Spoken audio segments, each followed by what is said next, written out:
Hello, my dearest listeners. Welcome back to Story Angel Tea. Today, we're stepping into one of the greatest temples ever built by human hands.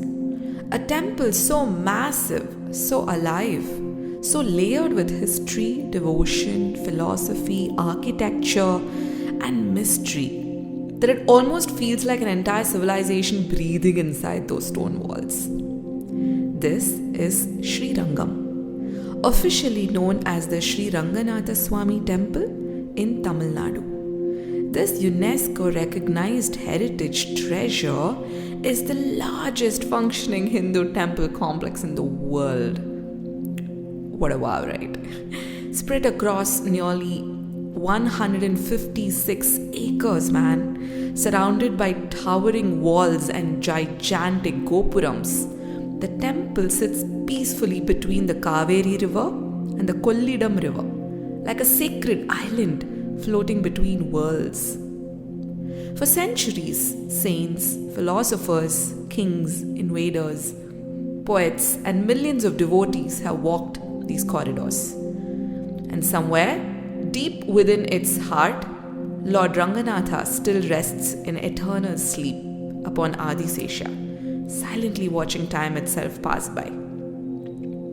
This is the story of Srirangam. The story of Srirangam begins long before the temple walls were built. Legend says the sacred idol of Lord Ranganatha was originally worshipped by Lord Brahma himself. Over generations, it finally came into hands of Lord Rama after the victory over Ravana. And then Rama gifted it to Ravana's brother Vibhishana. Vibhishana was deeply devoted to Lord Vishnu and he wanted to carry the idol all the way to Lanka. But during the journey south, he stopped near the banks of the Kaveri river to perform his evening prayers, the Sandhya Vandana. Now here's where the story becomes beautiful. Before beginning his prayers, Vibhishana saw a small young boy nearby and requested him to hold the idol carefully. But the boy warned him, "If I cannot hold it anymore, I will call you 3 times. If you don't return, I'll have to place it down, okay, Vibhishana?" Vibhishana agreed and left for his prayers. A few moments later, the boy called once, then twice, then a 3rd time. But Vibhishana did not return in time. And so the boy gently placed the idol on earth. When Vibhishana rushed back and tried lifting it again, the idol would not move. It had rooted itself permanently into the land. That mysterious little boy then revealed himself to be none other than Lord Ganesha himself. And that, according to one of the most beloved legends, is how Lord Ranganatha chose Srirangam as his eternal home. Even today, the famous Uchi Pillayar temple in Trichy is connected to this beautiful story. And from that moment onward, Srirangam was no longer just land beside a river. It became Bhuloka Vaikuntham, paradise on earth. Now, let's walk through Srirangam. Walking through Srirangam does not feel like entering just a temple. It feels like entering an entire sacred world. The temple spreads across nearly 156 acres and is built with 7 massive concentric enclosures called prakarams. These layers represent the spiritual journey from the outer world into the divine center. At the very center lies Lord Ranganatha, reclining peacefully on Adisesha, facing south toward Lanka. And then comes one of the most breathtaking parts of Srirangam, its architecture. The temple has enormous gopurams, long stone corridors, beautiful mandapams, and the legendary hall of 1,000 pillars. And yes, you can actually walk through it. Every pillar is carved with astonishing detail: dancers, warriors, animals, divine figures, and scenes from ancient stories, all frozen in stone centuries ago. When you stand there and look around, you cannot help but feel proud of the richness of Indian heritage, artistry, and devotion. Spiritually too, Srirangam holds a deeply sacred place.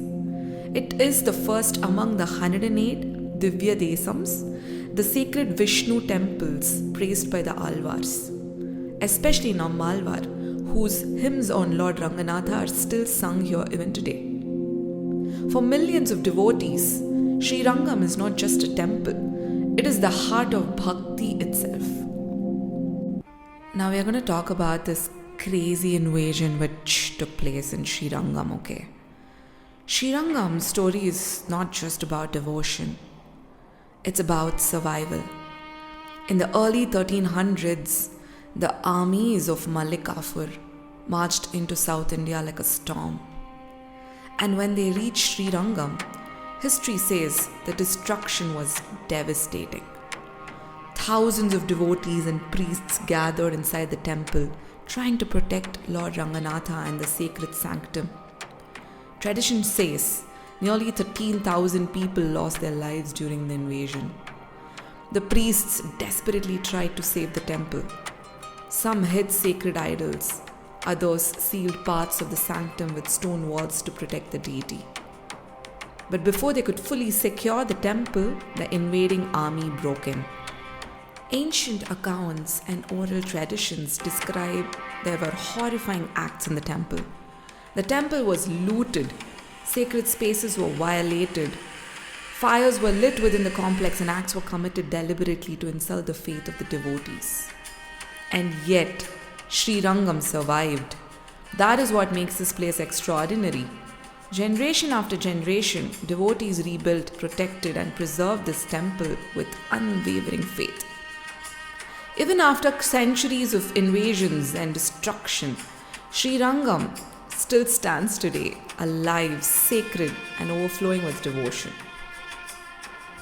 Alright. Now let's move on to the saint who never left Srirangam. And now comes one of the most mysterious and emotional parts of Srirangam. Deep inside the temple complex lies the sannidhi of one of the greatest philosophers and spiritual masters India has ever seen, Sri Ramanujacharya, the man who shaped Sri Vaishnavism, the man who opened the doors of devotion to ordinary people, the Acharya whose teachings transformed bhakti into a living movement.